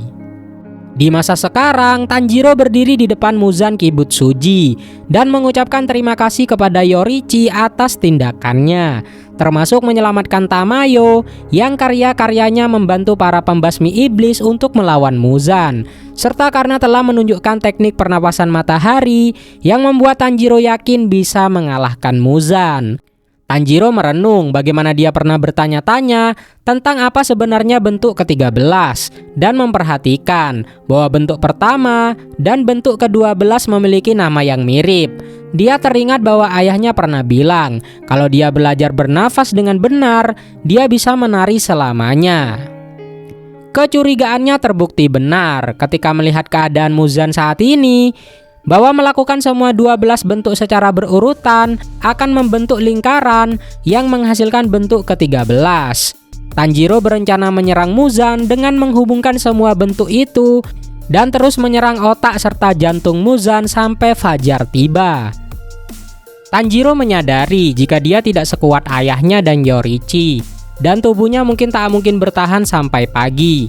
Selain itu, dia tak tahu bagaimana cara menghentikan Muzan jika ia membelah dirinya, seperti kejadian saat melawan Yorichi. Tanjiro bertanya pada dirinya sendiri, apakah aku bisa melakukan sesuatu yang tidak bisa dilakukan oleh Yorichi? Dengan tekad yang kuat, Tanjiro berjanji untuk berusaha sebaik mungkin, mengobarkan hatinya dan menyerang Muzan yang mulai melancarkan serangan cepat. Melihat serangan Tanjiro membuat Muzan teringat kepada Yorichi dan dia berteriak bahwa Tanjiro hanyalah hantu. Dia mengayunkan cakarnya begitu keras hingga tanah di sekitar mereka retak dan pecah, dan dia berhasil mengenai Tanjiro yang terdorong mundur.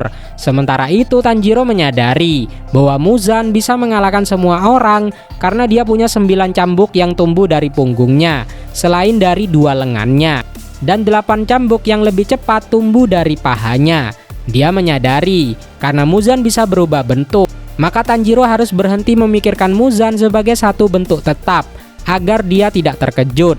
Tanjiro mencoba menggabungkan semua bentuk Hinokami Kagura untuk melakukan bentuk ke-13, tetapi serangannya terhenti di tengah jalan saat melakukan gerakan roda api dan dia kembali terdorong mundur.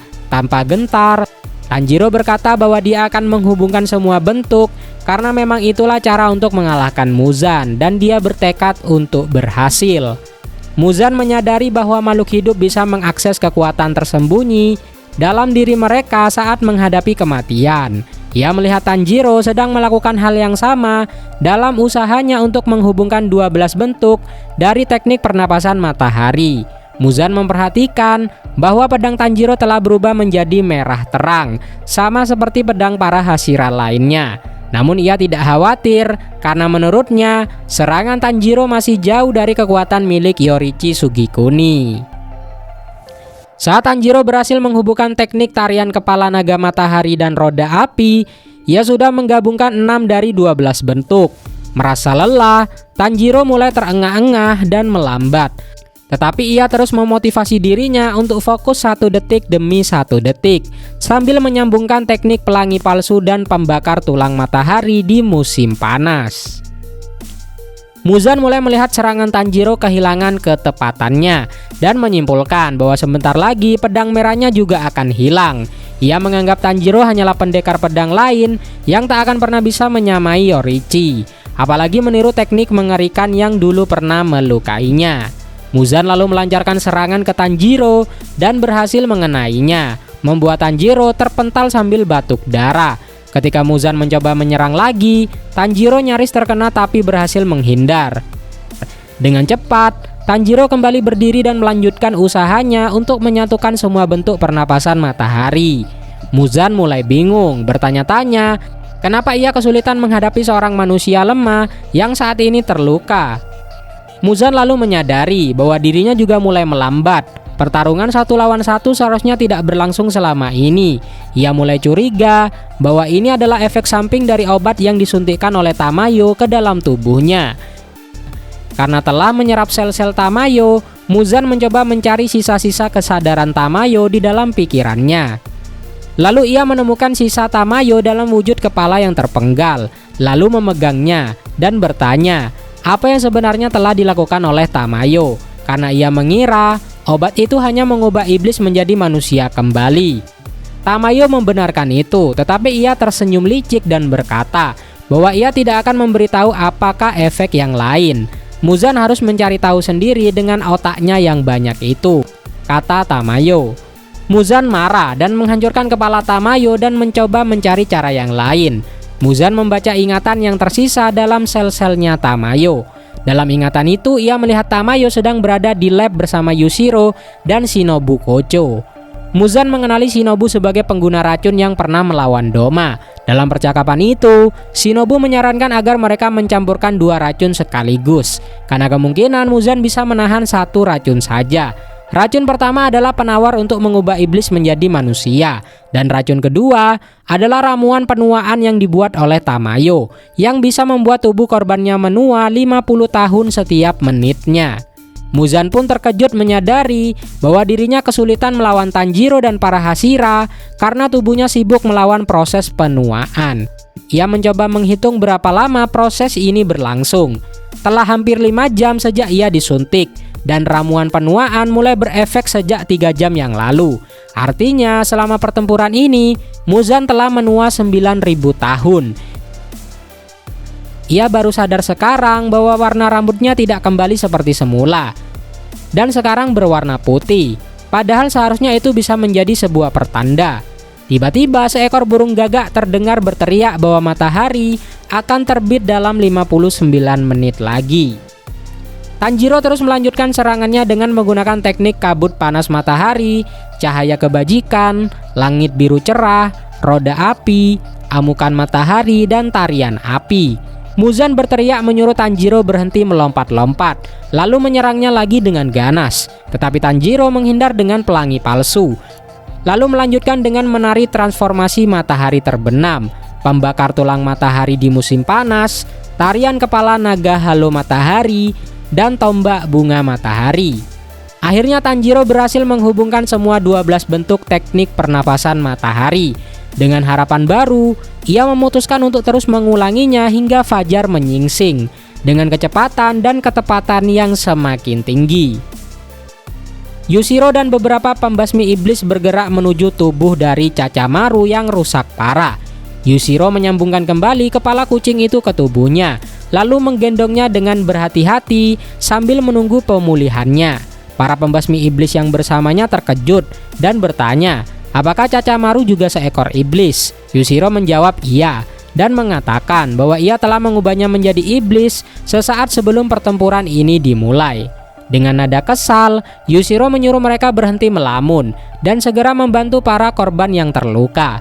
Keduanya langsung berlari membawa botol-botol serum penawar buatan Tamayo, lalu mendatangi Inosuke, Kanao, dan Zenitsu. Yushiro kemudian berjalan ke arah Gyome. Ia memeriksa luka-luka dari sang Hashira dan mencatat bahwa Gyome telah kehilangan banyak darah, serta salah satu kakinya telah putus. Ia mengikat lukanya untuk menghentikan pendarahan dari Gyome, namun ia mulai cemas. Bahkan jika Gyome sadar kembali, kondisi tubuhnya tidak memungkinkan untuk bertarung lagi. Terlalu banyak kehilangan darah dan keseimbangannya pun rusak. Dengan waktu lebih dari 50 menit sebelum matahari terbit, Yushiro menatap ke langit dan memikirkan Tamayo. Lalu ia memohon dalam hati agar Tamayo bisa membantu Tanjiro yang sekarang berjuang sendirian melawan Muzan Kibutsuji. Ia yakin Tanjiro tidak akan bisa bertahan lama tanpa bantuan dari Tamayo. Sementara itu, Tanjiro terus mencoba menghubungkan berbagai bentuk teknik pernapasan matahari untuk mengalahkan Muzan. Namun ia menyadari bahwa hanya menghubungkan bentuk-bentuk teknik saja tidak cukup. Ia harus bisa menyerang semua jantung dan otak Muzan secara akurat untuk mengaktifkan bentuk ke-13 secara efektif. Namun saat ia mencoba menembus tubuh Muzan dengan indera penglihatannya, Tanjiro hampir pingsan karena kekurangan oksigen. Tanjiro terkejut dan mencoba menenangkan diri. Lalu ia menggunakan penciumannya untuk melacak Muzan. Tetapi ia terpeleset dan hampir terkena serangan maut dari Muzan. Tepat saat itu, Obanai datang menyelamatkan Tanjiro, menarik Tanjiro keluar dari bahaya. Dengan lincah, Obanai menghindari semua serangan Muzan sambil membawa Tanjiro ke tempat aman. Muzan marah dan berteriak dan bertanya mengapa mereka tidak mati. Penglihatan Tanjiro mulai pulih dan ia merasa senang saat mengenali Haori bermotif garis-garis milik Obanai. Namun kegembiraannya berubah menjadi kengerian saat ia melihat wajah Obanai telah terluka parah. Wajahnya penuh sayatan dan bahkan mengenai matanya. Tanjiro bertanya dengan panik, apakah Obanai terluka saat menyelamatkannya? Tetapi Obanai menjelaskan bahwa luka itu berasal dari serangan sebelumnya saat Muzan menjatuhkan semua Hashira. Sambil terus menghindari serangan, Obanai mengatakan kepada Tanjiro untuk tidak khawatir dan fokus saja untuk bertarung. Ia juga meyakinkan bahwa gangguan penglihatan tidak akan terlalu memengaruhinya karena salah satu matanya memang sudah lemah sejak lama dan ia masih bisa mengandalkan Kaburamaru untuk membantunya melihat. Setelah memastikan Tanjiro sudah pulih, Obanai melepaskannya dan langsung bertarung melawan Muzan yang menyerang mereka dengan amarah besar. Tanjiro terkejut melihat Obanai menghadapi Muzan 1 lawan 1. Tetapi sang Hashira mampu menghindar dari semua serangan iblis dengan bantuan dari Kaburamaru. Meskipun bangunan di sekeliling mereka hancur berantakan, Tanjiro segera kembali menggunakan teknik pernapasan matahari untuk membantu mengalihkan perhatian dari Muzan. Muzan menyadari bahwa ular kecil itu menyampaikan informasi kepada Obanai. Dan itulah sebabnya Hashira tersebut bisa terus menghindari serangannya. Ia sangat kesal karena seekor binatang bisa membaca pola serangannya. Tanjiro dan Obanai terus menyerangnya bersama-sama dan Muzan semakin frustasi karena gagal membunuh manusia-manusia yang sudah terluka parah. Ia menyadari bahwa semua ini terjadi karena efek ramuan penuaan Tamayo yang masih bekerja di dalam tubuhnya. Saat terus menghindar dari serangan Muzan, Tanjiro melihat bahwa kekuatan sang iblis perlahan mulai melemah. Namun di saat yang sama, dirinya sendiri juga hampir kehabisan tenaga dan berjuang keras untuk tidak kehilangan kesadaran karena kekurangan oksigen. Tanjiro bertekad untuk membantu Obanai yang telah banyak membantunya. Namun ia tiba-tiba terkejut saat melihat tubuh Muzan mulai berubah. Bekas luka lama muncul kembali di tubuh Muzan. Tanjiro menyadari bahwa itu adalah luka-luka yang dulu diberikan oleh Yorichi Sugikuni. Luka-luka yang tidak pernah bisa disembuhkan oleh Muzan selama ribuan tahun. Ia sadar bahwa tubuh Muzan telah terbakar sampai ke tingkat selnya. Dan luka-luka itu adalah titik-titik lemahnya. Tanjiro pun berkata dalam hati bahwa Yorichi masih menunjukkan jalan kepada mereka, bahkan setelah sekian lama terjadi. Muzan Kibutsuji mengenang kembali pertemuan pertamanya dengan Yorichi Sugikuni. Saat itu ia mengira Yorichi hanyalah manusia lemah karena tidak menunjukkan keinginan untuk bertarung, apalagi kebencian terhadap Muzan. Sama sekali tidak ada niat membunuh dari tubuh Yorichi dan membuat Muzan menganggapnya remeh.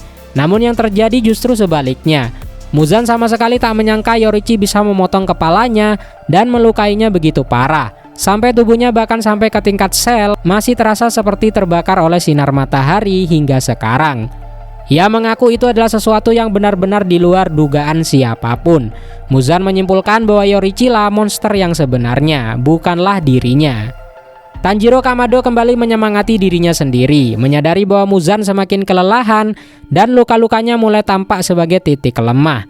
Ia melihat bahwa bekas luka di tubuh Muzan terus bergerak dan menyadari bahwa semua itu menandai letak jantung dan otak dari Muzan. Meski tidak bisa lagi masuk ke dunia transparan untuk melihat tubuh Muzan karena ia kekurangan oksigen, Tanjiro masih bisa merasakan posisi organ-organ tersebut dan mulai menargetkannya. Sementara itu Obanai berusaha membantu Tanjiro meskipun penglihatannya terganggu. Tanjiro memutuskan untuk memberinya segel dari buatan Yushiro. agar penglihatannya bisa dipulihkan. Tepat saat itu, seekor gagak mengumumkan bahwa waktu mereka tinggal 40 menit sebelum matahari terbit. Begitu mendengar ini, Muzan langsung berbalik dan lari meninggalkan pertempuran, berusaha mencari tempat aman untuk bersembunyi dari sinar matahari. Tanjiro berteriak memperingatkan Obanai. Muzan bukanlah manusia biasa yang dikendalikan oleh emosi. Ia lebih memilih bertahan hidup daripada untuk membalas dendam. Muzan terus memperlebar jarak, membuat Tanjiro frustasi. Saat lari, Muzan bahkan menginjak-injak tubuh para pembasmi iblis yang telah gugur, dan membuat amarah Tanjiro memuncak.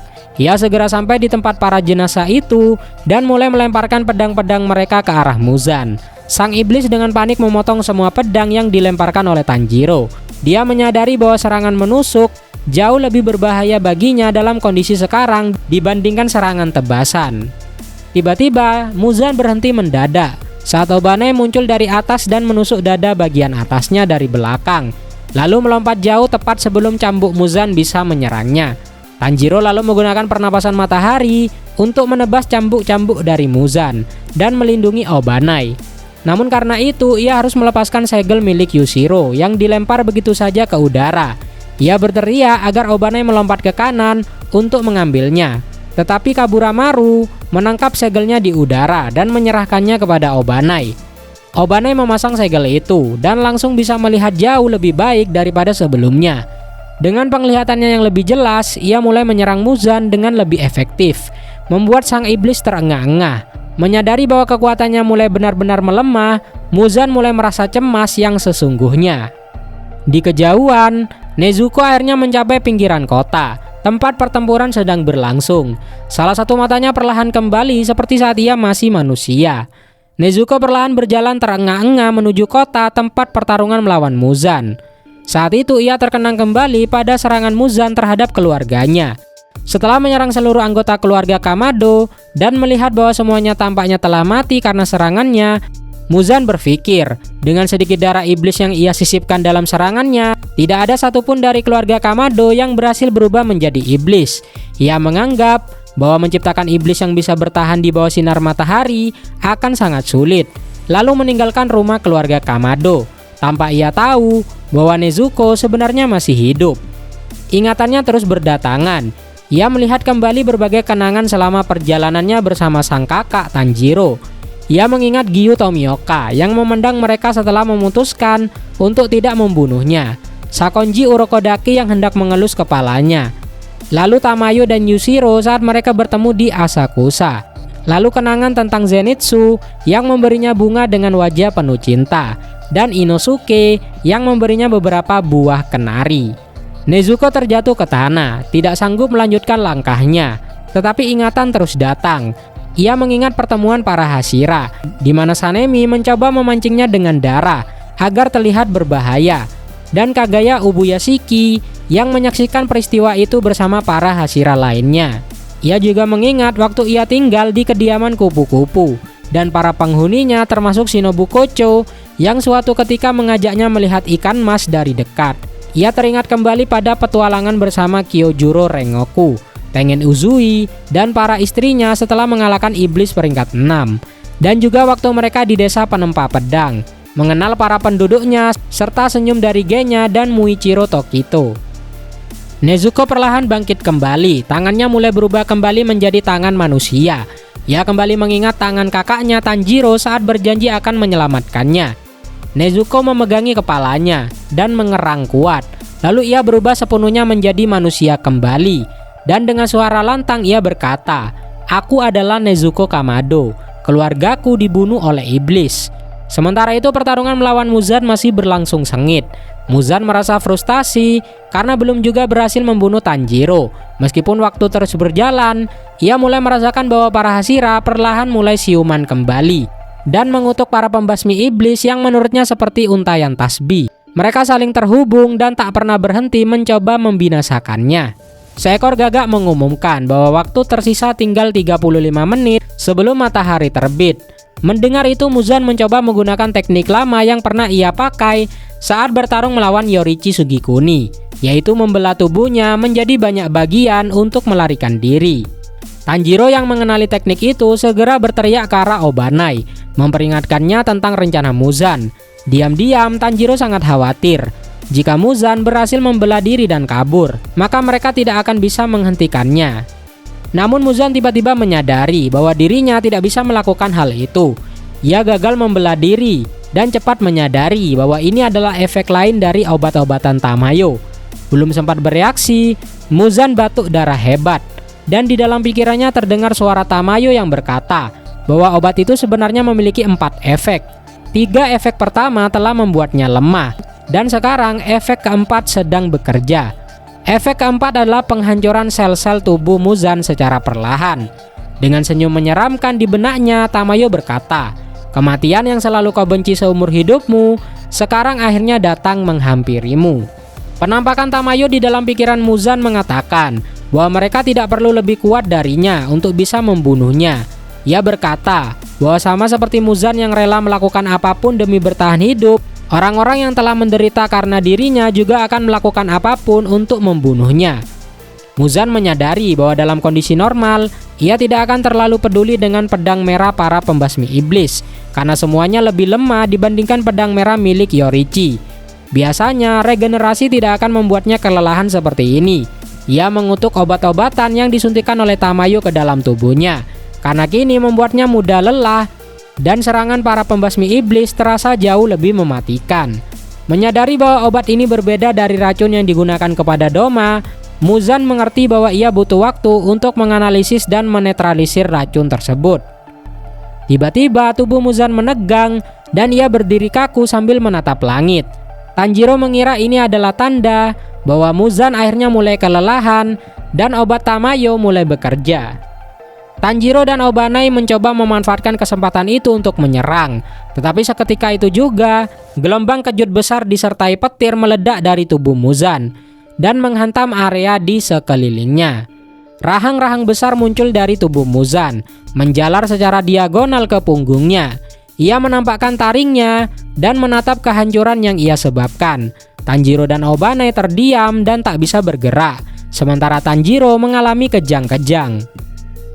Kiriya, Kanata, dan Kuina juga terkena dampaknya karena burung Kasugai mereka mati terkena ledakan oleh serangan Muzan.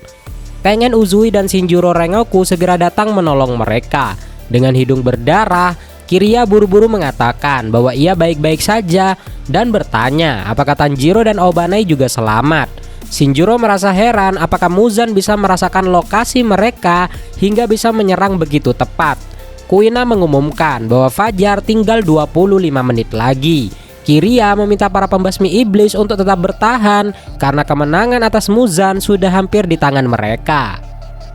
Tanjiro masih belum bisa bangkit dan bertanya-tanya apakah paru-parunya rusak karena serangan tadi. Sementara Muzan berjalan menjauh dalam kesakitan, tetapi ia berhenti saat Inosuke melompat ke hadapannya dan menyerangnya dengan teknik pernapasan binatang buas taring keempat, tebasan beruntun.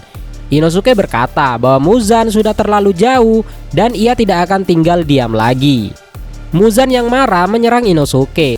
Muzan mulai kelelahan setelah menggunakan gelombang kejut tadi. Inosuke yang juga sudah ngos-ngosan mengatakan bahwa Gyome kehilangan kakinya untuk melindungi mereka dan Giyu kehilangan lengannya.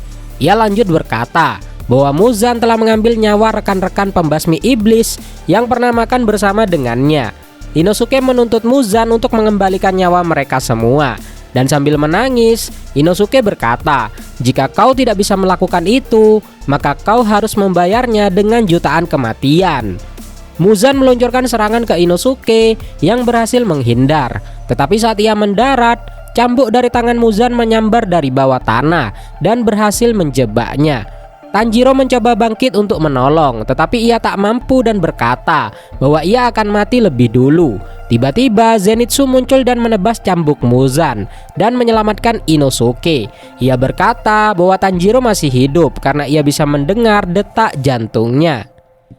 Zenitsu berteriak agar Tanjiro terus bertarung dan bertahan hidup, agar Nezuko bisa menjadi manusia lagi dan mereka bisa pulang ke rumah mereka yang lama. Muzan membanting Zenitsu ke sebuah bangunan, tetapi Inosuke segera menebas cambuknya lagi untuk mencegah serangan lanjutan.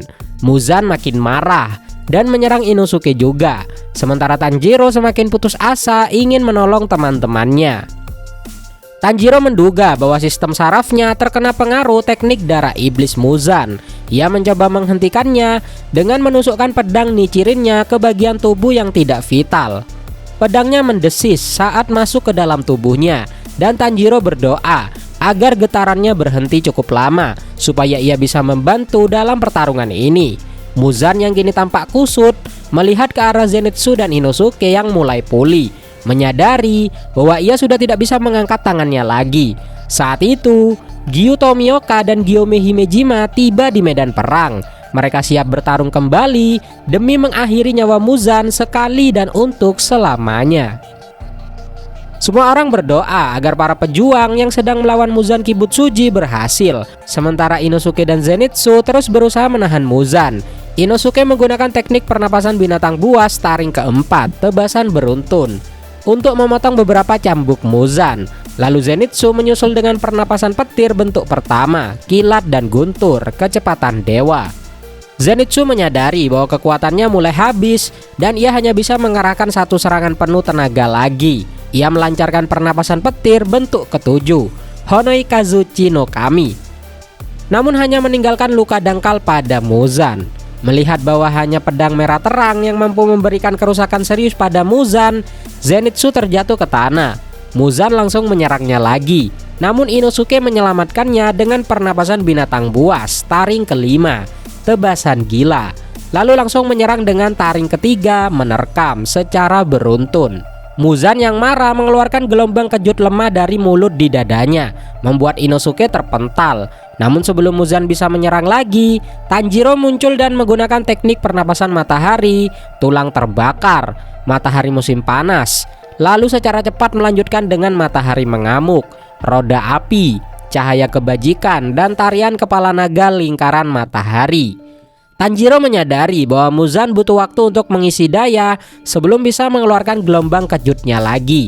Ia mencoba menggunakan teknik kabut, namun Tanjiro batuk darah sebelum bisa menyerangnya lagi. Saat Muzan hendak membalas, Inosuke kembali menyelamatkannya dengan taring keenam, gigitan duri, memberi Tanjiro waktu untuk menyerang dengan tarian matahari, langit biru cerah, dan pelangi palsu. Zenitsu mengingat kembali mentornya yaitu Jigoro Kuwajima dan memohon kepadanya untuk memberinya dorongan semangat.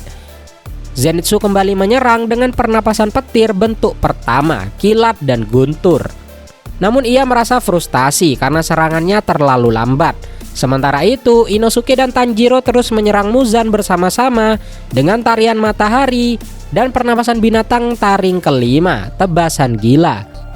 Namun Inosuke terpental, tetapi Tanjiro tetap melanjutkan serangannya dengan transformasi matahari terbenam dan tarian kepala naga lingkaran matahari. Dibantu oleh Zenitsu yang rela menerima serangan yang seharusnya mengenai Tanjiro agar temannya itu bisa terus menyerang Muzan. Tanjiro berhasil menggunakan teknik beruntun seperti tarian kepala naga lingkaran matahari dan matahari mengamuk, lalu menancapkan Muzan ke dinding dengan teknik tusukan bunga matahari. Namun ia tidak bisa melanjutkan serangan karena mulut di dada Muzan mencoba mencengkram pedangnya. Tiba-tiba Mitsuri datang dan dengan marah mencabut lengan kiri Muzan. Sanemi pun muncul dan segera memotong lengan kanan Muzan dengan pernapasan angin bentuk ke-8, tebasan angin utama. Namun Muzan tidak menyerah. Ia membuka mulutnya lebar dan mencoba memakan Tanjiro. Tapi Obanai dengan cepat melindungi Tanjiro dan menerima serangan itu sendiri. Saat itu fajar mulai menyingsing. Matahari mulai terbit dan Muzan Kibutsuji merasa sangat ketakutan melihatnya. Ia melepaskan gelombang kejut lagi yang menerbangkan Obanai dan Sanemi. Namun Tanjiro tetap bertahan walaupun kehilangan lengan kirinya. Bertekad untuk terus menahan Muzan, Tanjiro mencoba menggenggam pedangnya lebih kuat agar bisa berubah merah menyala. Tetapi ia gagal. Tiba-tiba Gyu muncul dari belakang dan ikut memegang pedang itu untuk membantu menahan Muzan. Dengan kekuatan gabungan keduanya, pedang itu berubah menjadi merah terang dan Muzan langsung batuk darah. Saat matahari terus naik, Muzan buru-buru mencari cara menghindari kehancuran. Ia mencoba melindungi dirinya dengan dinding daging agar sinar matahari tidak menyentuh kulitnya. Lalu ia berubah menjadi bayi raksasa. Ketika daging itu mulai menelan Tanjiro, Tanjiro membenturkan kepalanya ke Giyu agar terbebas dari daging tersebut. Dan akhirnya Tanjiro tertelan bersama pedangnya, sementara Giyu berteriak memanggilnya. Muzan mencoba merangkak ke tempat yang lebih teduh, dan Kiriya memerintahkan anggota pembasmi iblis yang tersisa untuk melakukan segala cara menghambat Muzan. Beberapa pembasmi iblis berpangkat rendah menjatuhkan lemari ke kepala Muzan untuk memperlambatnya, tetapi ia tetap merangkak maju. Dua Kakushi menabraknya dengan mobil sambil berteriak agar Muzan mati. Tetapi Kiriya menyuruh mereka untuk mundur. Muzan menghancurkan mobil-mobil itu dan terus merangkak. Muzan terhalang oleh gerbong tram yang dipegang oleh Kakushi lainnya. Saat mencoba menghancurkan mereka dengan tinjunya, Kiriya memerintahkan mereka mundur dan menyelamatkan diri. Sanemi muncul dan memotong tangan kanan Muzan dengan pernapasan angin bentuk ke-9, topan Idaten. Namun lukanya terlalu dangkal untuk melukai lebih dalam. Muzan terus berusaha memanjat gerbong tram agar bisa melarikan diri dari matahari. Gyome melebarkan rantai ke leher Muzan, dan dengan bantuan para Kakushi yang menariknya, pilar batu itu berhasil menjatuhkan Muzan ke tanah. Kiriya berteriak agar Muzan terbakar dan hancur, sementara Kuina berdoa untuk kemenangan mereka. Muzan masih terus berjuang dan mulai menggali ke bawah tanah untuk menghindari sinar matahari. Giyu dan Sanemi bekerja sama menyerang Muzan dengan pernapasan air bentuk ke-10 arus konstan dan pernapasan angin bentuk ke-5 angin pegunungan dingin. Obanai juga ikut menyerang dengan pernapasan ular bentuk ke-4 ular berkepala 2. Namun serangan mereka hanya menyebabkan luka kecil. Saat semua sudah sangat kelelahan dan Muzan mulai merangkak lebih jauh ke dalam tanah, sementara yang lain tak sanggup menghalanginya lagi. Tiba-tiba Tanjiro menggenggam pedangnya lebih erat dan menyerang Muzan dari dalam tubuhnya. Muzan menjerit kesakitan, tubuhnya terangkat ke atas ke sinar matahari dan akhirnya mulai hancur sambil menangis. Matahari terbit di hari yang baru, menghancurkan Muzan Kibutsuji, dan semua orang menghela napas lega sambil menangis karena perjuangan mereka akhirnya berakhir. Kiriya lalu memerintahkan agar para pembasmi iblis yang terluka segera dirawat. Sementara Gyome menolak bantuan dari para pemburu iblis junior atau Kakushi dan meminta agar luka-luka para pejuang muda dirawat terlebih dahulu karena ia tahu takdirnya sudah tak bisa terelakkan. Ia mulai melihat anak-anak yang dulu dirawatnya di kuil muncul di hadapannya. Mereka mengatakan bahwa selama ini mereka ingin meminta maaf atas hari di mana mereka diserang oleh iblis. Anak-anak itu mengatakan bahwa mereka tahu telah menyakiti Gyome, tetapi sebenarnya mereka tidak bermaksud untuk lari, melainkan ingin melindungi Gyome yang buta.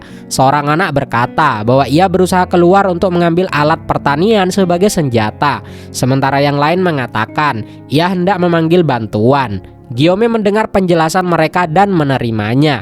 Mereka juga mengatakan bahwa mereka punya alasan untuk mengusir Kaigaku pada malam itu, yang akan mereka ceritakan jika mereka bisa bertahan sampai pagi. Gyome dengan sedih berharap andai saja hari esok itu akan tiba. Ia lalu meminta maaf karena tak bisa melindungi anak-anak itu, dan anak-anak itu berkata Gyome tidak perlu meminta maaf karena mereka mencintainya dan selama ini telah menunggu Gyome. Gyome berterima kasih dan berkata bahwa kini mereka bisa bersama-sama melangkah ke tempat yang lebih baik. Lalu Gyome meninggal dengan senyum di wajahnya, meninggalkan para Kakushi yang menangisinya. Sementara Mitsuri sadar dan mendapati dirinya berada di dalam pelukan Obanai. Ia bertanya, apakah mereka menang? Obanai menjawab iya, dan Mitsuri merasa lega. Tetapi ia berkata bahwa ia sudah tidak bisa merasakan apa-apa lagi dan akan segera meninggal juga. Obanai mengatakan bahwa ia juga akan segera meninggal dan Mitsuri tidak akan sendirian. Mitsuri sedih dan memohon agar Obanai tidak mati. Mitsuri lalu meminta maaf karena merasa tidak banyak membantu selama pertarungan ini. Obanai membantahnya dan mengingatkan Mitsuri saat pertama kali mereka bertemu. Ketika itu Mitsuri tersesat di rumah besar dan Obanai membantunya. Namun Obanai mengatakan, meski Mitsuri telah melalui banyak kesulitan untuk menjadi seorang Hashira, saat mereka bertemu, ia tetap seperti manusia biasa yang bisa menikmati hal-hal di sekitarnya. Hal itu membuat Obanai merasa seperti anak laki-laki biasa juga, dan ia menghargai waktu saat mereka bersama. Obanai yakin Hashira lain pun merasakan hal yang sama. Obanai berkata bahwa keceriaan Mitsuri telah menyelamatkan banyak orang di sekitarnya. Mitsuri menangis dan berkata bahwa ia bahagia dan sangat menyukai Obanai. Mitsuri juga berkata makanannya terasa paling enak saat makan bersama Obanai, karena Obanai selalu memandangnya dengan penuh kasih sayang. Mitsuri bertanya apakah ia bisa menjadi pengantin Obanai jika mereka terlahir kembali.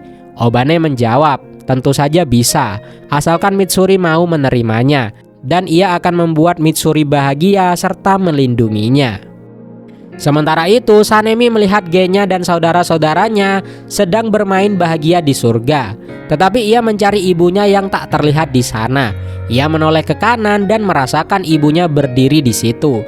Ia menarik tangan ibunya keluar dari kegelapan dan memintanya bergabung dengan anak-anaknya. Namun ibunya menolak dan mengatakan ia tak pantas ke surga karena pernah menyerang anak-anaknya. Sanemi tersenyum tenang dan mengatakan bahwa ia akan ikut bersama ibunya karena Genya akan sedih melihatnya pergi terlalu cepat. Sanemi mencoba mengikuti ibunya, tetapi tangan ibunya ditarik oleh ayahnya yang berkata bahwa dialah yang akan menemani ibu Sanemi yang bernama Shizu. Sanemi berteriak agar ayahnya melepaskan ibunya, tetapi ayahnya bilang Sanemi belum siap mati dan ia masih kuat. Lalu Sanemi sadar kembali dan para Kakushi sangat senang melihatnya sadar. Sementara itu Inosuke juga sadar dan menggigit Kakushi yang membantunya sambil batuk darah. Sementara Zenitsu menyuruh Kakushi yang merawatnya untuk menyampaikan kepada Nezuko bahwa ia mencintainya dan sudah berani bertarung sampai akhir.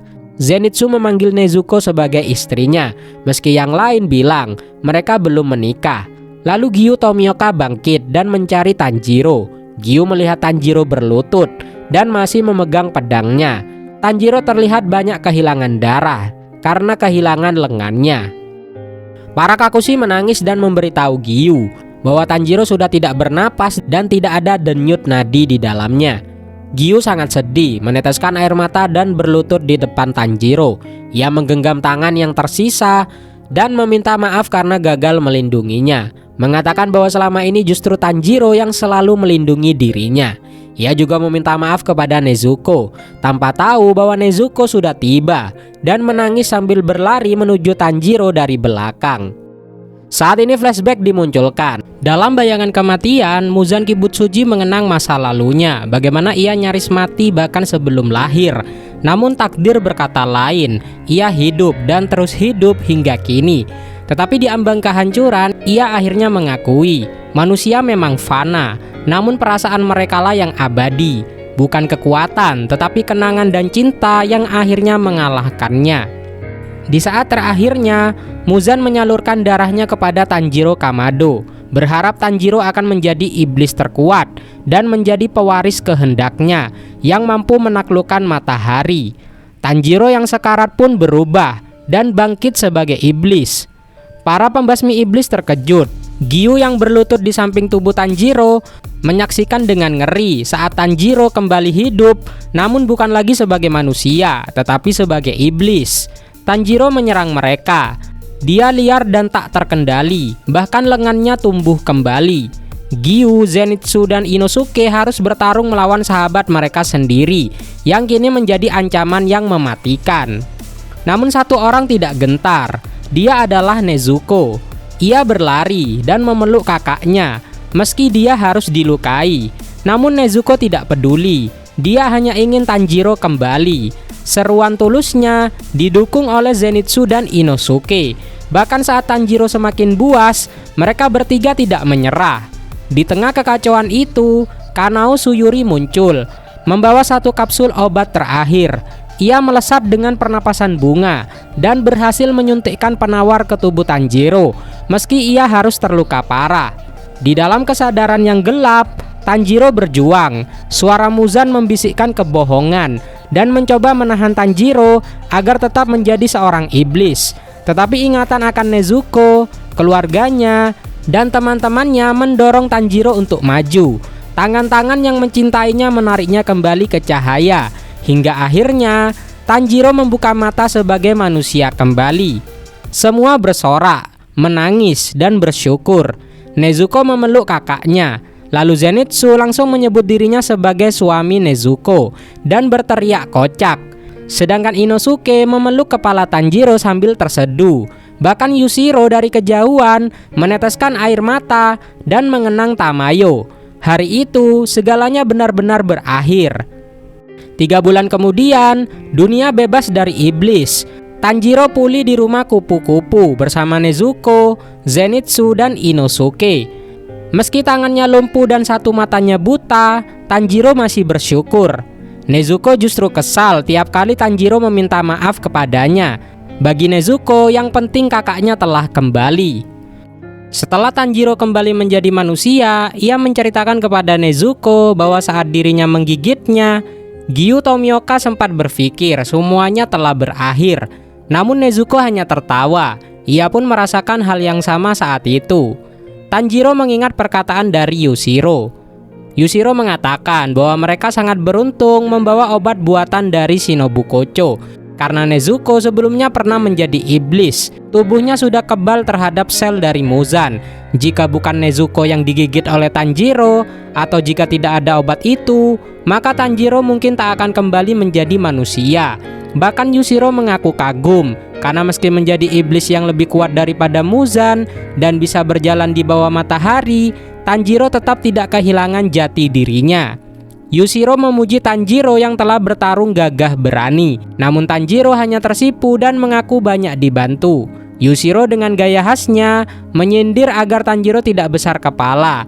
Ia lalu pergi sambil membawa Cacamaru. Sebelum pergi, Tanjiro memintanya untuk tetap hidup demi menjaga ingatan akan Tamayo. Sejak saat itu, Tanjiro belum mendengar kabar dari Yushiro dan mulai merasa cemas. Tanjiro lalu bertanya kepada Nezuko di mana Giyu sekarang. Nezuko menjawab bahwa Giyu baik-baik saja dan sedang bersama Kiriya Ubuyashiki. Di tempat lain, Kiriya Ubuyashiki memimpin pertemuan terakhir Korps Pembasmi Iblis dan hanya dihadiri oleh 2 Hashira yang tersisa, yaitu Giyu Tomioka dan Sanemi Shinasugawa. Kiriya mengumumkan bahwa Korps Pembasmi Iblis resmi dibubarkan. Keluarga Ubuyashiki membungkuk hormat, menyampaikan terima kasih atas pengabdian panjang para pembasmi iblis selama berabad-abad. Namun Giyu dan Sanemi membalas bahwa mereka lah yang seharusnya berterima kasih. Giyu memuji Kiriya, meyakini bahwa ayah dan para leluhurnya pasti bangga kepada Kiriya. Kiriya meneteskan air mata haru. Senyum dari Sanemi dan Giyu menjadi penanda bahwa pertempuran panjang telah usai. Kembali ke rumah kupu-kupu, Tengen Uzui datang bersama ketiga istrinya. Suma langsung memeluk Nezuko dan memujinya berlebihan, hingga ia ditampar oleh Makio karena terlalu berisik. Tengen memberikan alamat rumah mereka dan meminta Tanjiro berkunjung nanti. Senjuro dan ayahnya, Shinjuro Rengoku, juga datang. Shinjuro berterima kasih kepada Tanjiro karena telah memakai pelindung pedang milik Kyojuro dalam pertempuran. Tanjiro berkata bahwa kata-kata Kyojuro selalu menginspirasinya. Lalu Zenitsu mendadak bangun dan terkejut melihat para pandai besi menunggu di luar kamar. Kekacauan makin menjadi saat Kakushi masuk, membuat ruangan menjadi sesak. Zenitsu memeluk Tanjiro karena panik, tetapi Tanjiro hanya tersenyum melihat semua wajah akrab itu. Sementara itu, Inosuke kembali mencuri makanan di dapur dan tertangkap basah oleh Aoi. Meski menegurnya, Aoi tetap memberinya makanan dan Inosuke menikmatinya sambil tersenyum.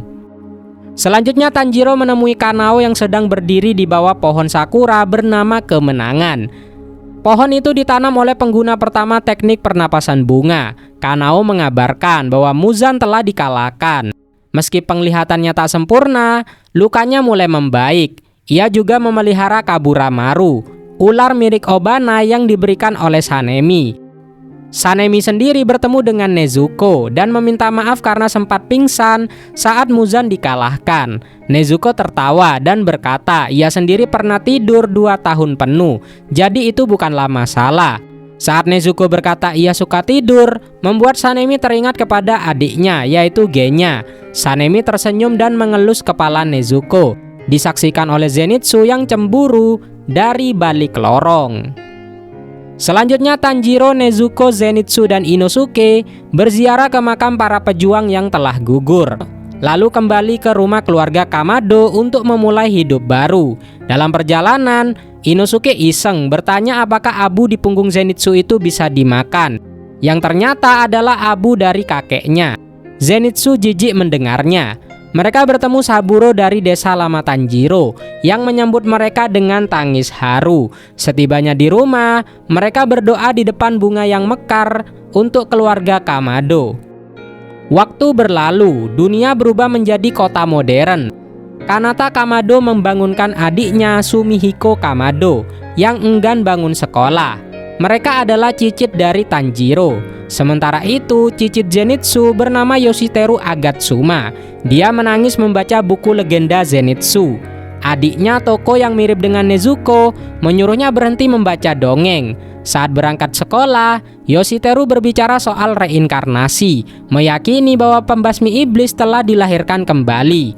Mereka melihat berita tentang Tenma Uzui, atlet senam keturunan dari Tengen Uzui, serta Aoba Hashibira, ahli botani keturunan dari Inosuke. Lalu mereka melewati ibu dengan bayi kembar mirip dengan Muichiro dan Yuichiro, serta dua gadis akademi yang mirip dengan Kanae dan Shinobu Kocho. Toko menggoda Kanata yang lewat, membuat Yoshiteru kesal dan menggerutu dalam hati.